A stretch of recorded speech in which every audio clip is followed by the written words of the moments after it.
명가의 조건이라는 제목으로 추석 명절에 우리가 어떻게 하면 하나님 보시기에 아름다운 가정, 명문대가를 이루고 복 있는 가정, 행복한 가정, 쓰임받는 가정을 만들 수 있을까요? 사람은 인격이 있고 가정에는 가풍이 있고 나라에는 국격이 있다. 물건도 보면 상품에도 효자 상품, 히트 상품, 명품이 있습니다. 가정도 폐가망신하는 가정이 있고 명문대가가 있습니다. 한 사람이 살아갈 때 생로병사, 그렇게 흘러가는 역사 속에서 살아갑니다. 가정도 보면 흥망성쇠가 있는 거예요. 어느 가정은 잘 나가는 가정도 있고 어느 가정은 서서히 가라앉는 그런 가정이 있습니다. 개인이 유통기한이 정해져 있듯이 그 어른이 살아계실 때, 그 집사님이 그것을 담당할 때 한 사람의 쓰임받는 유통기한이 있듯이 가정도 부귀영화가 흘러가는 흐름이 있는 거예요. 그 며느리가 시집오고 그 사위가 들어오고 그 아들이 자라서 그 딸내미가 자라서 그 가정에 부귀영화가 흘러가는 흐름이 생기는 것입니다. 우리가 성경 역사를 보면 에서가 장남이었지만은 장자권을 가볍게 우습게 생각을 하다가 장자권을 팥죽 한 그릇에 팔아먹고 난 이후에 울고불고 회개를 해도 별 수가 없는 그의 후손 에돔 족속은 역사상에서 싹 사라져버린 거예요. 완전히 망한 것입니다. 우리가 장자권을 빼앗기면 축복권을, 성경의 엘리 집안의 이가봇, 하나님 영광을 거두어 가시면 소용이 없는 거예요. 그래서 성경은 면류관을 빼앗기지 마라, 그렇게 얘기하는 것입니다. 하나님은 그 시대에 그 땅에서 그 사람을 들어서 쓰시는데 가정이든 개인이든 부침이 있다는 거예요. 오르막이 있고 내리막이 있고 밀물이 있고 썰물이 있고 잘 될 때가 있고 어려울 때가 있는 것입니다. 어떻게 하면 우리의 이 가정을, 우리가 이 시대에 어떻게 하면 이 코로나를 지나고 기후가 이상해서 태풍이 오고 물난리가 나고 별일들이 다 많은 이 세상에서 우리가 어떻게 해서 수천 대까지 출애굽기 20장에 보면 하나님을 사랑하고 그 계명을 지키는 자는 수천 대까지 하나님이 은혜를 베풀어 주시고, 하나님을 미워하고 죄를 짓는 것들은 3, 4대 끝장이 난다는 거예요. 이런 3, 4대 저주를 받고 나면 5대쯤 되면 저주를 받을 종자가 없어요. 씨가 말라버린다는 거예요. 저주는 3, 4대, 축복은 수천 대까지 흘러가는데, 이런 복 있는 사람이다, 행복한 가정이다, 될성부른 나무는 떡잎이 달라요. 어떻게 명가가 이루는 그런 명문 대가를 이루는 가정에는 특징이 있다는 거예요. 작은 씨앗, 겨자씨 한 톨이 떨어져서 싹이 나면 그거이 자라서 나무가 되고 큰 숲을 이룬다, 이렇게 하잖아요. 어느 날 그 집안에 한 아이가 태어나서 가난한 집안의 아이가 자라서 박사가 되고 그 아이가 인물이 되어서 대장부가 되어서 가문을 일으키는 것입니다. 성경에 다니엘이다. 다니엘은 집안 환경이 좋지를 않았어요. 나라가 망했어요. 성전이 불탔어요. 집안이 박살이 났어요. 포로로 끌려가서 포로 수용소에서도 뜻을 정하고, 다니엘과 같이 선명한 뜻을 정하고, 요셉 끌려가고 팔려가고 그 시기에도 생생한 꿈을 꾸고, 사도 바울은 처자식도 없고 집 한 칸 없었지만 내 로마도 볼 끼다, 원대한 계획을 세우고 나가니까 그런 사람들은 꿈꾼 대로, 소원대로, 믿음대로 그렇게 큰 역사를 만든 것입니다. 성경에 보면 새벽이슬 같은 청년이 나타난다. 새벽에 일어나면 물방울이 땡글땡글 이스라엘 땅에 맺혀 있듯이 어느 날 갑자기 보면 제가 누구고, 김 집사님 아들아이가, 제가 누구, 박 집사님 딸아이가 아기가 자라서 금방 어른이 되고 혜성같이 나타나서 새벽이슬같이 나타나서 그 집안을 일으켜가는 것입니다. 그야말로 세계 열방의 지도자가 되고 민족의 지도자가 되고 가문의 영광을 만들어가는 것을 보게 됩니다. 한 사람이 나는 누구인가?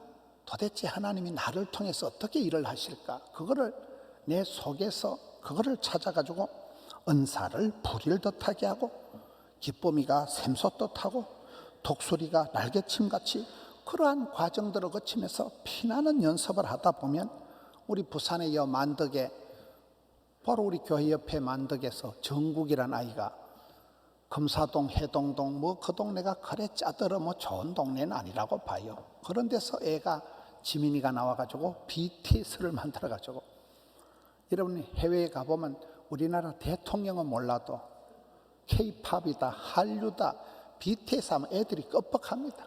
이번 10월 달에 부산의 엑스포 유치를 위한 BTS 공연한다 이게 난리도 아닙니다. 그냥 10만 명이 몰려들고 세계가 들썩합니다. 그렇게 한 아이들이 자라서 한류가 되고 본류가 되고 주류가 되고 인류가 되고 물길 따라 봄길 따라 세계를 움직이는 것입니다. 그러기 위해서는 제일 먼저 중요한 게 롤 모델이 있어야 돼요. 여러분 집안에는 어르신이 있어야 되고 나라에도 원로가 있어야 되고 교회에는 장로님, 권사님, 교회 어른이 있어야 돼요. 그 왕대밭에 왕대 난다. 어른을 보면서 본때가 생기는 것입니다. 큰 바위 얼굴을 바라보다가 그 소년이 자라서 지가 큰 바위 얼굴과 같은 인물이 되는 것과 같습니다. 오늘 말씀에 사도 바울이 그리스도의 형상을 이루기까지 해산하는 수고를 한다. 우리의 소원은 통일이 아니고 우리의 소원은 하나님을 닮는 거예요. 우리 속에서 하나님 아버지를 닮는 그리스도의 형상을 이루기까지 그 소원을 이루어가면 믿음의 주요 온전케 하신 예수님을 닮으면 그 사람이 성공하는 것입니다. 여러분 결혼도 하지 않은 사도 바울이 오늘 나는 감옥 생활할 때 오네시모를 낳았다. 믿음의 아들 디모데도 내게 있다. 장가도 안 간 사람이 지금 자식 얘기를 하고 있습니다. 남자인데 해산하는 수고를 얘기를 하고 있습니다. 이 시대가 저출산 시대다, 고령화 시대다, 지방 소멸 시대다. 시골에 마을이 없어져요. 국민학교, 분교 다 폐교되고 없어집니다. 이런 시대를 우리가 살아가면서 주일학생이 없다, 추수할 것은 많은데 일꾼은 없다, 그딴 소리 하지 말고 네가 나가서 복음을 전하고 네가 믿음의 자녀를 낳으면 마치 이스라엘 백성들이 회복될 때 이사야 성경에 보면 물된 동산 같고 물이 끊어지지 않는 샘물 같은 복을 준다. 샘물이 퐁퐁 솟아나서 물방울이 똑똑 떨어져서 거기에 샘물이 발원지가 되어서 샘물이 또랑을 이루고 내를 이루고 강을 이루고 천을 이루고 물길이 흘러가면서 큰 바다를 이루는 것과 같이 가정도 그렇다는 거예요. 한 사람이 깃발을 들고 한 사람이 신앙생활을 하면 그 할머니 한 명이 예수를 믿고 영감님을 전도해서 영감님이 또 교회 와서 집사가 되고 집을 사고 그러더라고 보니까요. 아들, 딸, 손주 때가 보면 막 꽃이 피는 거예요. 한 사람이 움직이기 시작하면 그 사람이 살아있네, 새 생명을 잉태하고 한 사람이 예수를 믿고 깃발을 들고 나가면 나비 효과 같이 일파만파가 되는 거예요. 작은 움직임이 날개짓이 바람을, 태풍을, 토네이도를 만든다 그러잖아요. 우리가 지난주 새벽 기도 때 묵상한 고린도전서 4장에 보니까 바울이 비슷한 얘기를 하고 있습니다. 내가 너희들에게 권면을 하는 것은 내 사랑하는 자녀같이 권하려 합니다. 고린도 교인들을 교인 대하듯이 하지 않고 자식에게 훈계하듯이 한다는 거예요. 일만 서성은 있지만은 아버지는 많지 아니하다. 선생님은 천지 빽가리지만은 아버지는 누구나 한 명입니다. 나는 너희를 낳았다. 내가 예수 안에서 복음으로 너희를 낳았다. 너희는 나를 본받아라. 내가 사랑하고 신실한 아들 디모데를 너희에게 보내노니 그를 통해서 내가 너희에게 가르친 것을 생각나게 하리라. 온통 결혼도 하지 않은, 아기도 낳지 않은 바울이 가족관계로, 자식관계로 그렇게 설명을 하고 있습니다. 여러분, 선생님들은 많아도 아버지는 누구나 한 명인 것입니다. 그래서 아버지가 위대한 거예요. 아버지 학교 구호가 뭡니까? 하나님, 제가 아버지입니다. 이래 봐도 제가 아버지입니다. 나이가 든다고 아버지 되는 거 아니에요. 장가 간다고 아버지 되는 거 아니에요. 자식 낳았다고 아버지 되는 거 아니에요. 하나님 아버지를 닮아가서 자식 키우면서 오히려 부모가 철이 들고, 부모가 자식을 키우면서 지 아버지 어머니 마음을 알아가는 것입니다. 하늘에 계신 아버지 하나님의 본심을 알아가는 것입니다. 우리가 아이들 한두 명 기르는 것도 그렇게 애를 쓰는데 하나님이 나 같은 걸 참고 기다리고 애쓰고 속 터지는 그것을 서서히 깨달아가는 것입니다.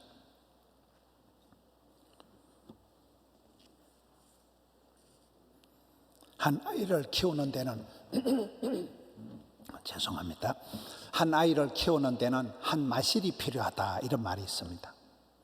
한 자녀가 자라는 데는 보나마나 그 집안에 누군가가, 그 아버지가 피땀 흘려 수고한 게 있고 엄마가 산통을 치르고 피를 보고 아기를 낳아서 길러산 엄마의 해산의 수고가 있다는 것입니다. 눈물로 키운 자식이 망하는 법이 없다. 시편 37편 25절에 의인의 자손이 버림을 당하거나 빌어먹는 법이 없다.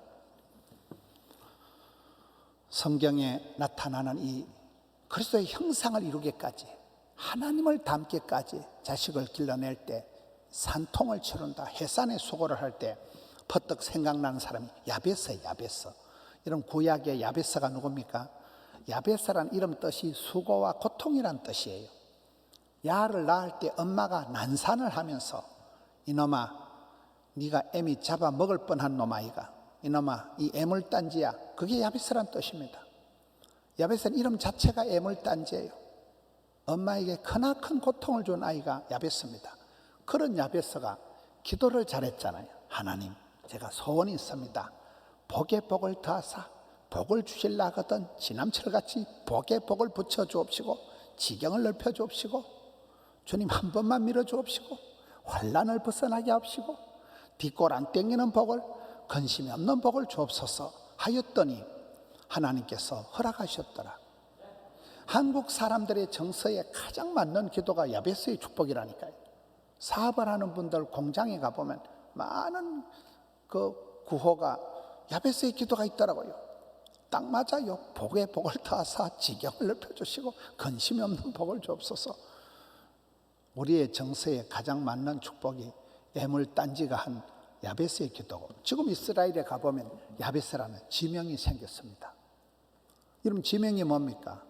대구에 가보면 대구 경북지방에 안심, 반야월, 팔공산 이런 게 있습니다. 태조 왕건과 관련된 지명이에요. 태조 왕건이 도망을 가다가 이제 살았다, 안심을 한 동네가 안심이라는 동네예요. 가다가 하늘을 쳐다보니까 달이 반쯤 걸려있는 그게 반야월이에요. 그 산에 8명의 공신이 있었던 데가 팔공산이에요. 임금님이 가다 신대가 명성제가 되는 것이듯이 우리의 삶도 그렇습니다. 미디안 광야가 뭡니까? 아브라함의 후처 거돌라의 소생 남자만 6명 있는데 그 중에 넷째 아들이 미디안이잖아요. 그 미디안이 서자라고 쫓겨나가지고 동쪽 사막에 가서 살다가 자리 잡은 미디안이 살던 광야를 미디안 광야라고 하는 것입니다. 그곳에서 후손들 중에 이드로라는 사람이 애굽에서 도망온 모세라는 총각을 사위를 삼아가지고 들판에서 80이 될 때까지 잘 그 빈들에서 양치기하면서 훈련을 해가지고 이스라엘의 구국공신, 출애굽의 지도자 모세오경을 기록하고, 그 장인이 무식한 사람이 아니에요. 경상북도 문경군 산양면 가곡일리 하듯이 읍면도 10부장, 50부장, 100부장, 1000부장이 그 시대는 탁월한 개념이에요. 나라의 기틀을, 행정 시스템을 다 만들어준 사람이 모세의 장인입니다. 집안에 어르신이 원로가 있어야 된다니까요. 신앙생활의 롤모델은 하나님의 형상을 회복하고 그리스도의 형상을 이루기까지 우리가 산통을 치르고 나간다는 것입니다. 저는 이 해산의 수고를 생각하면 비슷하게 느껴지는 게 데살로니가에 나오는 사랑의 수고라는 단어입니다. 해산의 수고나 사랑의 수고나 비슷합니다. 바울이 데살로니가 교인들을 칭찬할 때 세 가지를 칭찬한다. 너희들이 믿음이가 대단하다. 믿음이가 역사한다. 소망의 인내가 대단하다. 사랑의 수고가 대단하다. 세 가지 단어가 연결되는 게 똑같습니다. 믿음은 역사를 만들어 갑니다. 믿음대로. 천국 소망이 있는 사람은 이 땅에서 아파도 약해도 힘들어도 가난해도 참고 인내한다는 거예요. 그리고 사랑은 반드시 수고와 희생으로 나타나는 거예요. 뭔 말입니까? 여러분, 우리가 이만큼 자라서 객지 나가서 사람 구실을 하고 결혼해서 아들 딸을 낳고 새로운 가정을 이룬다는 것은 그 옛날 나를 위해서 저는 우리 아버지가 10월에 농사 지었습니다. 저는 아버지를 생각하면 처자식을 위해서 쇠 빠지도록 일만 하다 돌아가신 분이 아버지라고. 여러분, 아빠라는 존재들은 그렇습니다. 이 한 목숨 바쳐서 몸이 뽀사져도 그저 처자식 잘 되면 그만인 존재가 아빠라는 존재예요. 그런 아버지의 그 말없는 땀 흘림과 수고를 통해서 우리가 집을 한 칸 장만하고 이만큼 밥 벌어먹고 사는 거 아닙니까? 엄마는 누굽니까? 오매불망 내 새끼를 위해서라면 피를 뽑아서라도 뭐든지 할 수 있는 게 엄마입니다. 엄마의 눈물, 엄마의 희생, 엄마의 해산의 수고를 통해서 우리가 이만큼 사람이 되어가는 거예요. 여러분, 세월이 흘러갈수록 아버지의 그 존재감, 엄마의 그 존재감이 말로 할 수 없이 새록새록 돋아나는 것이 가정의 특징입니다. 자식 키워볼수록 저도 애비가 되어보고 저도 할애비가 되어보니까요, 점점 아버지 생각이, 점점 어머니 생각이 더 나는 거예요. 점점 더 기가 막힌, 이제 조금 알고, 왜 그때 엄마가 지랄을 하고 그렇게 막 이 썩을 놈아 이래가지고 막 화를 내면서 왜 그러셨을까? 왜? 아버지가 아무 말씀도 안 하시고 소처럼 일만 하시다 돌아가신 우리 아버지, 그게 그냥 그대로 생각이 나면서 나도 그 길을 가리라. 그저 이 한 목숨 바쳐서 사랑하는 포도원의 양떼들이 잘 된다면 오늘 죽어도 그만이야. 설교하다 콱 죽어버리리라. 막 이렇게 살아가니까 나는 틀림없는 우리 아버지의 셋째 아들이구나. 그렇습니다. 세월이 흘러갈수록 그 집안에 할머니의 눈물, 할아버지의 수고. 옛날 우리 할아버지 할머니들이 뭘 잡수셨겠어요? 뭘 공부를 많이 하셨겠어요? 다 할아버지는 가난하고 할머니는 무식해도 새벽 기도만 나오고 성경만 봐도 얼마나 할머니들이 지혜롭고 한 말씀 하는 게 피가 되고 살이 되고, 그 엄친 설화에서 철딱선이 없는 것들이 자라가지고 다 이만큼 객지 나가서 대한민국의 산업의 역군들이 되어서 다 한 가닥씩 하시면서 그렇습니다. 사람이 살아가면서 흘려야 될 게 세 가지가 있다. 땀 흘림이 없이는 성공이 없고, 눈물의 기도가 없이는 응답이 없고, 피 흘림이 없이는 사함이 없는 법이기 때문에 세계 선교 역사는 선교사님들의 순교의 역사입니다. 피 흘린 선교사님들 덕분에 이만큼. 대구에 가보면 은혜동산이라고, 동산병원 대구 제일교회 그 뒤에 산에 십자가 무덤이 14개가 있습니다. 요만한데 14개 무덤. 거기 한 무덤은 애가 태어나자마자 죽은 애도 있고 14살 때 죽은 애도 있고, 거기서 그렇게 14명의 선교사님들이 와서 뼈를 묻고 난 그 동네 대구 동산병원이 들어서고 계명대학교가 세워지고 개성고등학교가 세워지고 신명여고가 세워지고 대구 제일교회, 범어교회, 남산교회 큰 교회들이 14개나 들어서고 그 서미서란 선교사는 대구 경북 지역에 싸돌아다니면서 의료 봉사하고 세운 교회가 120개가 되고 그렇습니다.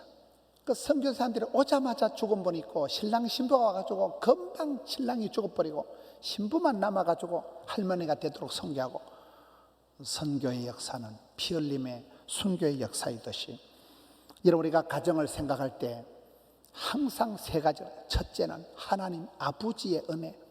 만 가지가 하나님의 은혜고 하나님 아버지께서 태를 열어주시고 만 가지 복을 주시니까 우리가 이만큼 된 것이고 둘째는 부모님의 은혜를 잊으면 사람이 아니므이다. 항상 나를 위해서 평생을 눈물로 그렇게 가난하게 사시면서도 우리 새끼 공부시키고 우리 새끼를 위해서라면 뭐든지 할 수 있었던 저는 우리 어머니가 일제시대 때 수학교를 나왔다 했는데 제가 보기에는 까막눈이 확실한데 우리 어머니는요 주소 하나만 딱 손바닥에 들면 서울 시내 어디든지 찾아가셔. 인간 내비게이션이요. 모르는 거 없어. 막 동네방네 창피한 것도 없고 막 물어가지고 막 끝까지 찾아가 보면 어떨 땐 옆에 따라다니까 쪽팔려요 보면. 그 어머니의 억척스러운 그거를 보면서 아이고 쪽팔리기도 했지만 지금 생각하면 그 어머니 억척스러운 그 덕분에 이만큼 셋째 아들이 된 거죠. 이 건축 다 하고 난 뒤에 어머니가 여기 오셔서 여기를 붙들고 기도하시는 거예요. 강대상을 붙들고 하나님 우리 아들이 이어서 설교할 때 불을 토하게 하여 주옵시고 설교를 어리버리해도 성도들이 은혜 받게 해주시고 이 기도를 이빠이 하고는 팽 내려가시는 거예요. 도시는 싫다는 거예요. 촌에 가서 주무신다는 거예요. 그 어머니의 눈물. 우리 아버지는 소처럼 일만 하다 돌아가신 촌에서 농사꾼이었지만은 그 아버지의 수고 어머니의 눈물 덕분에 이만큼 사람 구실을 하는 거 아닙니까? 그 하나님의 은혜를 부모님의 공로를 잊으면 안 됩니다. 아무리 이 시대가 저출산 시대고 사람 없다고 일꾼이 없다고 그렇게 하지만은 여러분 한 분이 나서면 세월이 지나보면 금방 그 한 명이 깃발을 들고 한 명이 여러분 아브라함과 같이 다니엘과 같이 바울과 같이 다 그런 사람들이 기구한 복잡한 살림살이를 살았지만은 그들을 통하여 역사가 새로워지는 것입니다. 가을철에 여러분 길을 다니다 보면 아이고 저 집에는 대추나무에 대추가 조롱조롱 달려있고 아이고 저 집에는 감나무에 막 감이 주렁주렁 달려있으면 우리는 감을 따먹으려고 하지만 언젠가 할아버지가 할머니가 심어놨겠죠. 대부분 할아버지가 심어놓은 걸 손자가 따먹습니다. 대부분 할머니가 심어놓은 걸 손녀가 따먹습니다. 우리의 가정이 그렇다는 거예요. 부모님의 그 눈물을 기도를 잊지 말고 우리도 이 땅에 살아가면서 내리사랑 올리효도해서 가문의 영광을 이루고 여러분 가정에서 세계 열방의 지도자들이 민족의 지도자들이 벌떼같이 일어나고 우리 교회가 그 김창년 목사님 그 코딱지만한 덕천동에서 그렇게 자라가지고 이렇게 하명성전, 금곡 드림성전, 양산 선교센터 그대로 뻗은 영상으로 5만 명이 보는 할렐루야. 여러분 그런 가정을 이루시고 하나님이 시선이 머무는 가정, 주님의 은총이 보이는 가정, 복 있는 사랑, 쓰임받는 그런 가정을 이루시기를 주님의 이름으로 축원합니다.